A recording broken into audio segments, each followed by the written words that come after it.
Hi everyone. I wanted to create a video and share it with you all about cognitive strategies and tips that I typically recommend for my cognitive clientele. So I see my speech therapy clientele sometimes after they've had a brain surgery or a brain injury of any sort. And I also work with people who've had mild cognitive impairment following a brain injury, or sometimes mild cognitive impairment that leads into dementia or some sort of progressive diagnosis. And so, and also PTSD. So I want to kind of be a part of this preventative model too. Um, I think as speech therapists, we're always treating the problem and trying to rehab it. But I also wanted to share these tips to be a part of that preventative model, because these are things that we can all do on a daily basis. As we get to a certain age, our word finding abilities may start to decrease a bit. We may become more sedentary in our jobs, things like that. So I wanted to share some of these tips. And there are lots of things that we can do to prevent progressive, brain and neurological diagnoses and to help stave off dementia, things like that. So this is not an all-encompassing list. And also, I think it's important just to mention the word neuroplasticity. That's where our brain can actually make changes, and kind of one area of the brain can take on the roles and responsibilities of another area of the brain that maybe isn't functioning as well. So for example, after someone has a stroke, that region of the brain that has died or is not functioning like it used to, some of those roles can now be taken on by other areas of the brain. So that's one example of neuroplasticity. But we can always be changing our brains with our habits and how we function on a daily basis. So that's a good thing that science is now showing us. The number one thing I would recommend is movement. So not being sedentary. And there's tons of research coming out about that now with the more you have to get up during the day. I think there was a news article the other day about how you live longer if you get up more often in the day. And I truly believe that, remaining sedentary, that's affecting our brains as well. And so one example of daily movement that I recommend to my cognitive clientele would be doing contralateral body movements. So this is when you move opposite sides of your body, and that forces your brain hemispheres to coordinate and develop more connectivity. So you can do that in any position. I recommend doing it slowly and starting off, with small movements. So for example, if I was going to do a contralateral body movement right now, I might raise up my right hand and my right arm as I'm raising my left leg.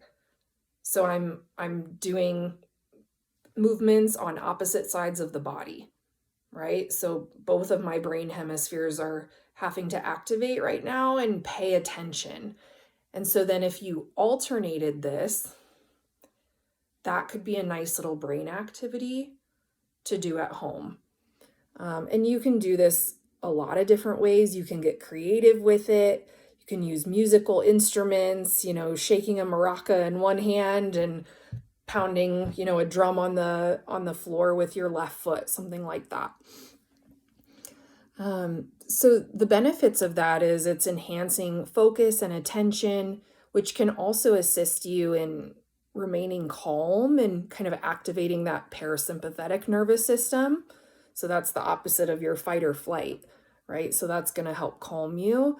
And that can be really helpful for PTSD as well, because it gets you back in your body and it gets you back in the frontal lobe of your brain, as opposed to the more primitive brain. And that's where the fight or flight comes in. So we don't want that. And I would recommend doing this about 20 minutes a day.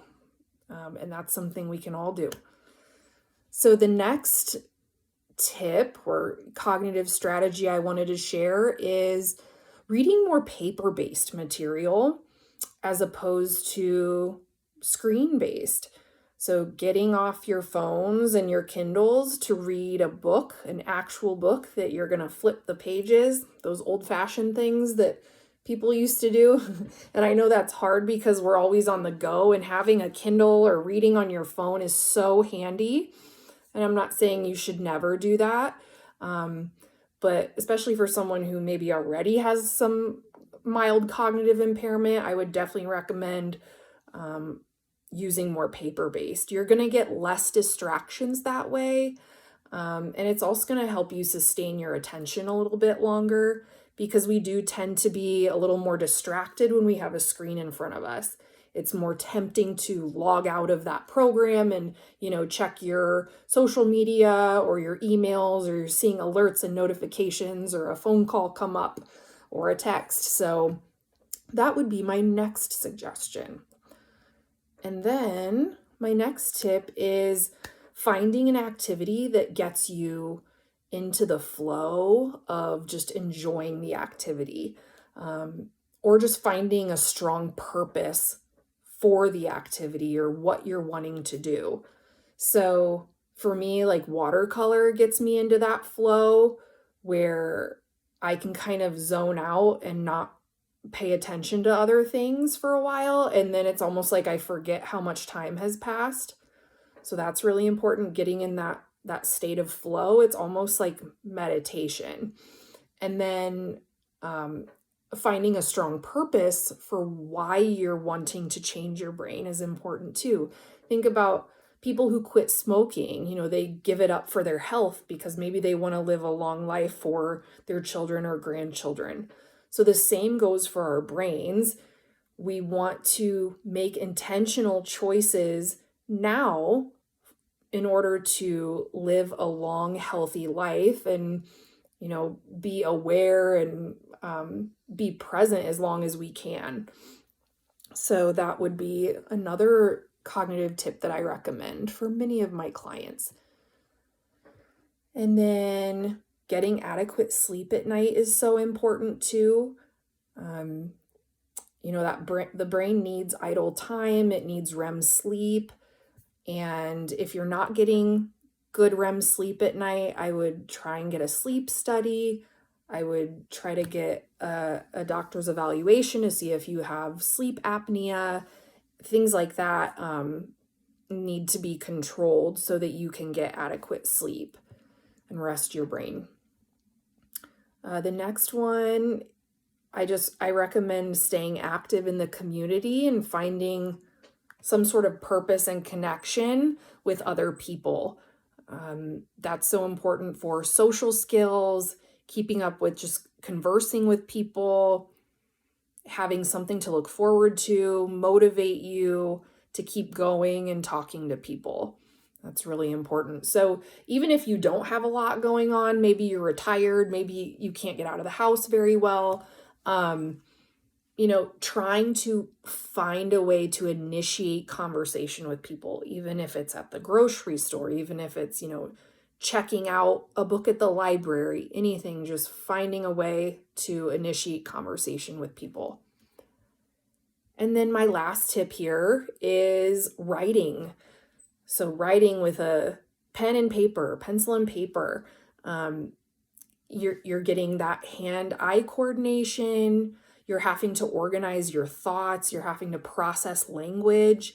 So instead of typing or just thinking something, actually putting it down on paper. So having like a journal that you write on every night, maybe keeping a list of new words that you want to remember and put them in a sentence, or even summarizing something that you found interesting, like reading a news article and then trying to summarize it with specific words.